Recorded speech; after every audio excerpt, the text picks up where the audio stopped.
ताजा खबरमध्ये आपले हार्दिक स्वागत आहे आणि मी यशवंत कापगते। आपल्याला माहीतच आहे, आपल्या महाराष्ट्रामध्ये नुकत्याच विधानसभेच्या निवडणुका पार पडलेल्या आहेत आणि आपल्या महाराष्ट्रातीलच एक विधानसभा क्षेत्र म्हणजे भंडारा जिल्ह्यातील साकोली विधानसभा। आणि ह्या साकोली विधानसभा क्षेत्रामध्ये तिहेरी लढत आपल्याला बघायला मिळाली। त्यामध्ये काँग्रेसचे प्रदेशाध्यक्ष नानाभाऊ पटोले, महायुतीचे भाजपाचे उमेदवार अविनाशभाऊ ब्राह्मणकर आणि अपक्ष उमेदवार सोमदत्त करंजेकर। परंतु खरी लढत ही अविनाशभाऊ ब्राह्मणकर आणि नानाभाऊ पटोले यांच्यात झाली आणि ही निवडणूक नानाभाऊ पटोले यांच्यासाठी फार प्रतिष्ठेची होती असं म्हणायला काही हरकत नाही।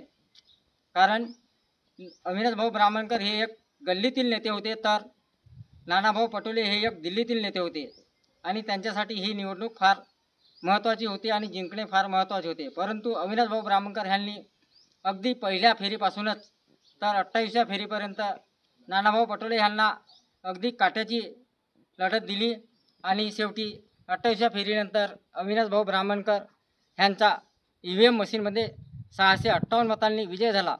परंतु बॅलेट पेपरमुळे अविनाशभाऊ ब्राह्मणकर यांना पराभव पत्करावा लागला आणि शेवटी नानाभाऊ पटोले यांचा 208 मतांनी निसटता विजय झाला। तर आपण जाणून घेऊया ह्याच कारणाची कारणमीमांसा जाणून घेण्यासाठी आपण चर्चा करण्यासाठी आलो आहोत माननीय अविनाशभाऊ ब्राह्मणकर यांच्याकडे। तर नमस्कार भाऊ। नमस्कार। सर्वात आधी तर मी तुमच्या चॅनलच्या माध्यमातून साकोली विधानसभा क्षेत्रातल्या सर्व मायबाप जनतेला आणि भारतीय जनता पार्टीचे सर्व वरिष्ठ नेते, आमचे सर्व गाव पातळीवरचे सर्व कार्यकर्ते आणि आमच्या महायुतीतल्या जे मित्र पक्ष आहेत त्या मित्र पक्षाचे सर्व नेते आणि माझे सर्व मित्र परिवार, त्या पक्षाचे सर्व कार्यकर्ते, सर्वांचं मी मनापासून आभार मानतो की या साकोली विधानसभा क्षेत्राच्या निवडणुकीमध्ये जो की एक अत्यंत महत्त्वाचा मतदारसंघ होता, आमची लढाई ही भावी मुख्यमंत्री आणि एका पक्षाचे प्रदेशाध्यक्ष आणि मागच्या 25 वर्षापासून इथे ज्यांनी प्रतिनिधित्व केलं अशा व्यक्तीबरोबर होती। आणि या निवडणुकीमध्ये जो परिश्रम, जी मेहनत आणि जी साथ मला शेवटपर्यंत आमच्या पक्षाच्या सर्व पक्षांच्या महायुतीतल्या जी साथ दिली त्यांनी, तर मी तुमच्या चॅनलच्या माध्यमातून सर्वात आधी तर सर्वांचे आभार मानतो आणि या सर्व लोकांच्या समोर, सर्व कार्यकर्त्यांच्या समोर मी नतमस्तक आहे, त्यांचे आभार मानतो। दुसरी गोष्ट, तुम्ही मला पराभवाचे कारण विचारले, तर एक तर गोष्ट नक्की आहे की मी किंवा आमच्या पक्षांचे जे कार्यकर्ते आहेत, नेते आहेत, आम्ही याला पराभव मानायला तयार नाही। याचं कारण असं आहे की जनता वोट करते ही EVM मशीनच्या द्वारे, आणि या EVM मशीनच्या द्वारे जे मतदान झालं त्याच्यामध्ये आम्ही शेवटच्या राऊंडमध्ये सुद्धा 658 मतांनी वर्तमान आमदारांच्या समोर आहे आणि म्हणून आम्ही त्याला आमचा पराभव मान्य करायला तयार नाही। तरी कारण आपण जे मतदान आहेत, जे पोस्टल वोट आपण ज्याला म्हणतो, ते ॲड केल्यावर शेवटी ऑन पेपर तर आमचा पराभव झाला 208 मतांनी, तर तो पण आम्ही वीरतेने मान्य करतो आणि लोकांनी जो काही इथल्या जनतेने जो काही एक हे दिला निकाल, आम्ही सर्व लोकांचा आदर करतो। आणि पराभवाचे कारणच म्हणजे अजून अधिक आम्हाला मतांची गरज होती पूर्ण ऑन पेपर विजय मिळवण्यासाठी। तर मला असं खूप नेमकं किंवा ठळक असं कोणतं कारण दिसत नाही। आम्हाला वेळ कमी मिळाला निवडणुकीसाठी, म्हणजे प्रचार करण्यासाठी। उमेदवारी मिळाल्यानंतर जितके दिवस शिल्लक होते त्या आणि गावं भरपूर होते आणि विधानसभेमध्ये मी जरासा काही भाग असा होता की जिथे मी खरंच प्रामाणिकपणे सांगतो की मी नवीन होतो त्यांच्यासाठी। माझा त्यांच्याशी खूप दाट पहिलेपासून परिचय नव्हता किंवा माझी याच्या आधी जी यंत्रणा आहे ती छोटी होती आणि या छोट्या यंत्रणेमधून मी काही खूप दूरपर्यंत माझे कामं म्हणा किंवा माझं जाणं येणं म्हणा हे खूप दूरपर्यंत होऊ शकलं नाही. काही काही गावं खूप लांब आहे, तर तिथे माझा परिचय व्हावा, माझी भूमिका त्यांनी स्पष्टपणे समजून घ्यावी, माझे विचार त्यांना कळावे, पक्षाच्या योजना त्यांना सर्व माझ्या तोंडाने माहीत व्हाव्या. या सर्व गोष्टींना जो वेळ पाहिजे होता तो वेळ आम्हाला पुरेसा मिळाला नाही. आमचा ग्राफ रोज वाढत होता, जितके आम्ही फिरत होतो तितका आमचा ग्राफ रोज वाढत होता आणि तितका रोज ग्राफ नाना पटोलेंचा, जे वर्तमान आमदार आहे, त्यांचा ग्राफ कमी होत होता. पण शेवटी जेव्हा जिथे ब्रेक इव्हन पॉईंट येतो तिथे मतदान झालं.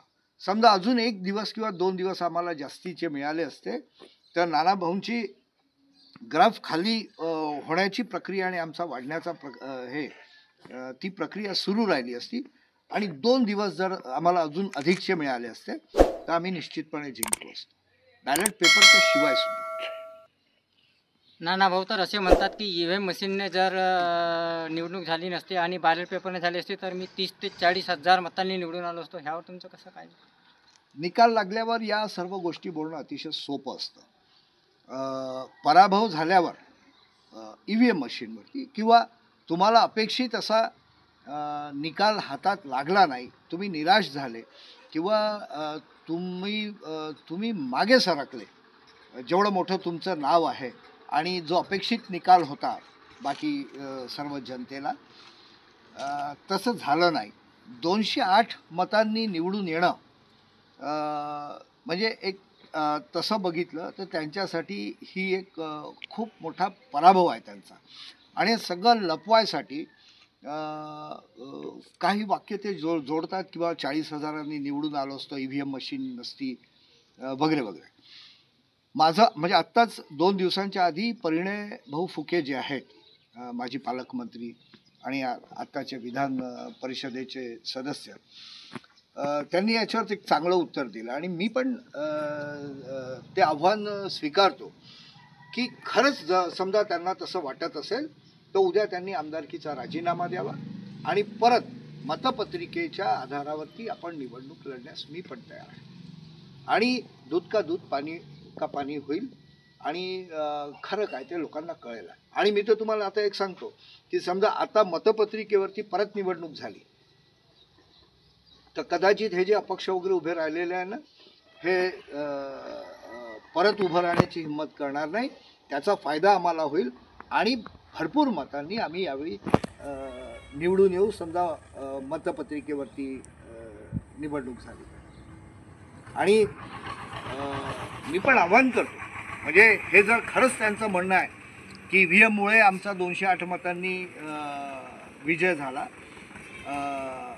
मतपत्रिकेवर असता तर आम्ही 40,000 मतांनी निवडून आलो असतो, असं जर त्यांना खरंच प्रामाणिकपणे वाटत असेल तर त्यांनी आमचं आव्हान स्वीकारावं आणि मतपत्रिकेवर राजीनामा द्यावा आमदारकीचा आणि मतपत्रिकेवर परत एकदा निवडणूक होऊन जावी.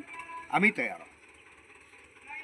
आज ठिकठिकाणी जनतेच्या मनातील आमदार म्हणून तुमच्या नावाचे बॅनर लागलेले आहेत, तर त्याच्यावर तुमची कशी काय प्रतिक्रिया? या लोकांच्या भावना बोलून राहिल्या. म्हणजे आमच्या सर्व कार्यकर्त्यांचं प्रचंड प्रेम स्वतःच्या पक्षावरती आहे. मित्रपक्ष असोत, भारतीय जनता पार्टी असोत आणि सगळ्यांनी प्रचंड परिश्रम घेतलेले आहेत या निवडणुकीमध्ये. म्हणजे मी आश्चर्यचकित झालो. काही लोक इव्हन आमच्या ज्या भगिनी आहेत, पक्षाच्या ज्या कार्यकर्त्या आहेत, आमच्या बहिणी आहेत, या सुद्धा म्हणजे पुरुष मंडळी तर भिडलेलेच होते, पण आमचा महिला वर्गसुद्धा जो आहे पक्षाचा, ते सुद्धा सकाळपासून रात्रीपर्यंत मेहनत करत होते. प्रत्येक व्यक्तीपर्यंत आपण कसे जाऊ, प्रत्येक गावापर्यंत आपण कसे जाऊ, पक्षाचे जितक्या चांगल्या योजना आहेत ज्याच्यामुळे आमच्या ग्रामीण भागातल्या लोकांच्या जीवनामध्ये एक सकारात्मक बदल झाला, त्या सर्व योजनांची डिटेल माहिती देणं लोकांना आणि प्रत्येकाजवळ पोचण्याचं काम, मतदारांचा आदर करणं, या सर्व गोष्टी म्हणजे आमच्या महायुतीमध्ये जितके पक्ष आहेत त्या पक्षाच्या कार्यकर्त्यांनी दिवस रात्र केलं. आणि आता हा जो पोस्टर लागला आहे, हा जरी त्याच्यावरती फोटो माझा असेल तरी तो ॲक्च्युली आमच्या पक्षाच्या भावना बोलतात आहेत. कारण आमचा पराभव झालेला कोणीच मान्य केला नाही. आम्ही आज बरोबरीत आहोत त्यांच्या. इवन EVM मशीनमध्ये त्यांच्या समोर आहे. आणि म्हणून काही कार्यकर्त्यांच्या, काही मित्रपरिवारांच्या, पक्षाच्या सर्व लोकांच्या भावना या बॅनरच्या माध्यमातून बोलतात. म्हणजे हे स्वीकारायला तयार नाही की अविनाश भाऊ किंवा भारतीय जनता पार्टी किंवा आमचा कमळ चिन्ह जो आहे हा याचा पराभव झाला हे स्वीकारायला तयार नाही. हे लोकांना माहीत आहे. ते सुद्धा गावागावामधून फिरतात, लोकांमध्ये उठतात बसतात. लोकांच्या मनामध्ये काय आहे हे सर्व कार्यकर्त्यांना माहीत आहे. पराभव स्वीकारायला कोणी तयार नाही. कारण आम्हाला सगळ्यांना माहीत आहे की आम्ही समोर राहिलो आणि म्हणून त्यांच्या भावना या बॅनरच्या माध्यमातून बोलून राहिल्या. आता समोरचे धोरण तुमचे काय असणार आहे? मी जरी पराभूत झालो असेल ऑन पेपर तरी या निवडणुकीमध्ये 2 गोष्टी झाल्या. आमचा पराभव पण झाला, पण आम्ही जिंकलो सुद्धा. या दोन्ही गोष्टी एकसाथ झाल्या. आम्ही EVMमध्ये जिंकलो. आम्ही जे टपाली मतदान आहे त्याच्यामध्ये आम्ही पराभूत झालो आणि 208 मतांनी नानाभाऊ समोर निघाले. आम्ही आता माझ्या खांद्यावरची जी जबाबदारी आहे किंवा पक्षावरती जी जबाबदारी आहे ती कितीतरी पटीने वाढली. जरी आम्ही पराभूत झालो तरी जसे ते बॅनर बोलून राहिले की लोकांच्या मनातला आमदार, तर ही मी माझ्यावरती वाढलेली जबाबदारी समजतो. आणि मी पण तुमच्या पॅनलच्या माध्यमातून शब्द देतो की या साकोली विधानसभा क्षेत्रातल्या प्रत्येक गावच्या जनतेच्या मनात माझ्याकडनं ज्या काही अपेक्षा आहेत त्या अपेक्षा कशा पूर्ण करता येईल याचा मी पूर्ण दिवसरात्र प्रयत्न करीन. आणि ज्या योजना किंवा जे कामं आहेत, जे आता जी शासन म्हणजे भारतीय जनता पार्टीचं आणि महायुतीची जी सरकार बसणार आहे यांच्याकडनं जे काही या भागामध्ये आपल्याला आणता येईल या सर्व गोष्टी करण्याचा मी आटोकाट प्रयत्न करेन. दिवसरात्र म्हणजे त्याच्यामध्ये काही नाही. कोणी मला असं वाटलं, गरजेचं वाटलं तर रात्रीच्या 12 वाजता, 1 वाजता, 2 वाजता पण फोन करू शकतात किंवा मला भेटू शकतात किंवा मला बोलवू पण शकतात आपल्या गावात. मी रात्रीच्या 2 वाजतासुद्धा कोणत्याही गावातल्या कोणत्याही व्यक्तीसाठी जायला तयार आहे जर तो अडचणीत असेल तर. आणि दिवसरात्र काम करायला तयार आहे. आमचे जे नेते मंडळी आहेत, आदरणीय परिणयभाऊ फुके आहेत किंवा अजूनही बरेच मोठे मोठे नेते आहेत, या सर्व लोकांच्या मार्गदर्शनाखाली आदरणीय प्रफुल्लभाई पटेल आहेत, राष्ट्रवादी काँग्रेस पार्टीचे नेते, या सर्व लोकांच्या मार्गदर्शनामध्ये चांगलं काम करण्याची आमचा मानस आहे. मग त्याचे डायरेक्शन्स वेगळे वेगळे आहेत. काही योजनांना घेऊन किंवा जी एक वैयक्तिक मदत लागते किंवा कोणीतरी माझ्यासोबत राहावं, मी अशा संकटात सापडलो आहे, तर त्यावेळी तुम्हाला अविनाश ब्राह्मणकरला समजा तुम्ही कळवलं तर अविनाश ब्राह्मणकर नेहमी तुमच्या बाजूला मिळेल. मुंडीपारचा भेल प्रकल्प जो बंद पडलेला आहे त्यासाठी काही प्रयत्न करता येईल काय? निश्चितपणे मध्ये आमचं काही लोकांची चर्चा पण झाली आणि त्याच्यामध्ये आमचे काही नेते मंडळी बोलले की समजा या निवडणुकीमध्ये, साकोली विधानसभा क्षेत्राच्या निवडणुकीमध्ये भारतीय जनता पार्टीचा म्हणजेच अविनाश ब्राह्मणकरचा समजा विजय झाला तर आपण सगळे मिळून जितक्या मोठ्या नेत्यांकडे आपल्याला जाता येईल, जसं अवजड उद्योगमंत्री झाले किंवा अजूनही मोठे नेते जे आहेत पक्षाचे, त्या सर्व नेत्यांना भेटून आपण भेल परत कसा सुरू करता येईल याच्यासाठी आपण सगळेजण मिळून, म्हणजे पूर्ण नेते मंडळी, आपल्या साकोली विधानसभा क्षेत्राशी संबंधित असलेले आणि लोकसभा लेवलचे सुद्धा, हे सगळे मिळून आपण त्याच्यासाठी पूर्ण ताकदीने प्रयत्न करू असं आमच्यासुद्धा गोटामध्ये आम्ही लोक चर्चा करत असताना बोलत होतो. आणि निश्चितपणे म्हणजे याच्यामध्ये मागच्या काळामध्ये जो प्रयत्न व्हायला पाहिजे होता, म्हणजे प्रफुल्लभाईंचा पराभव झाल्यावर ती जबाबदारी नवीन निवडून आलेल्या त्यावेळच्या खासदारावरती, त्यांच्या खांद्यावरती गेली होती आणि तिथे ब्रेक लागला. तिथून त्यावेळी परफेक्ट पाठपुरावा झाला असता, खंड न पडता जे कामं आले तिथे, भूमी अधिग्रहण झालं, त्याच्यानंतर कामांचे टेंडर निघाले. टेंडर फ्लोट झाल्यावर ज्यांना टेंडर मिळाले त्यांनी कामं सुरू केले. लँड ॲक्विजिशन झाल्यावर तितक्याचं कंपाऊंड वॉल झाला, आतमधल्या काही बिल्डिंग बनल्या. ते काम थांबायला नव्हतं. जशी जबाबदारी बदलली तसाच पाठपुरावा ताबडतोब सुरू व्हायला पाहिजे होता आणि उर्वरित कामं जे आहेत ते कामं करून घ्यायला पाहिजे होते. पण तसं झालं नाही आणि तो एक मध्ये मोठा खंड पडला. कदाचित म्हणजे मला पण त्या लेवलचं तेवढं याची कल्पना नाही. कदाचित मग ते फंड्स जे आहेत ते दुसरीकडे डायव्हर्ट झाले असतील पाठपुरावा न केल्यामुळे आणि तो बंद पडला. तर त्याला पुनरुज्जीवित कसं करायचं याचा प्रयत्न सामूहिकरित्या आपल्याला सगळ्यांना मिळून करावा लागेल. आणि माझं तर म्हणणं आहे की श्रेय कोणाला जातं वगैरे वगैरे हे जे संकुचित विचार आहेत हे बाजूला ठेवून आपल्या विधानसभा क्षेत्रामध्ये तो कारखाना येणं अत्यंत गरजेचं होतं युवकांच्या भविष्याच्या दृष्टीने. इव्हन इथे जे व्यवसाय आहेत आपले तिन्ही नगरपंचायती तिन्ही तालुक्यांचे या सगळ्या व्यवसायांच्या दृष्टीने सुद्धा तो कारखाना येणं अत्यंत गरजेचा होता. आणि त्याच्यासाठी आलेला कारखाना म्हणजे कदाचित एखादा कारखाना आणत असताना त्रास जातो, पण येऊन ज्याचे कामं सुरू झाले ते फक्त पाठपुरावा केला नाही नवीन खासदारांनी त्यावेळच्या, त्याच्यामुळे तो बंद पडला. तर त्याला परत कसं आणता येईल याचा प्रयत्न सामूहिकरित्या व्हावा.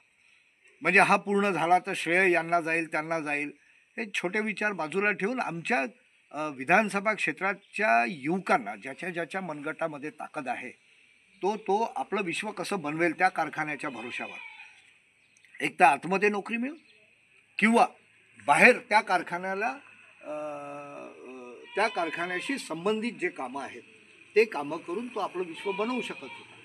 तो कसा आणता येईल याचा प्रयत्न सगळ्यांनी मिळून करायला पाहिजे. आणि अजूनही बरेच पर्याय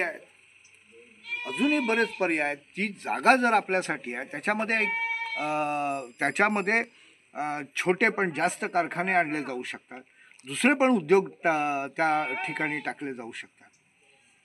पण ते बंद व्हायला नको. म्हणजे आजच्या तारखेला त्याचा आउटपुट काही नाही. त्याचा आउटपुट या विधानसभा क्षेत्रातल्या लोकांना मिळावं याच्यासाठी सर्व पक्षाच्या लोकांनी एकत्रित येणं गरजेचं आहे. आणि तसा उद्देश आणि नियत फक्त आमच्या पक्षाजवळ आहे.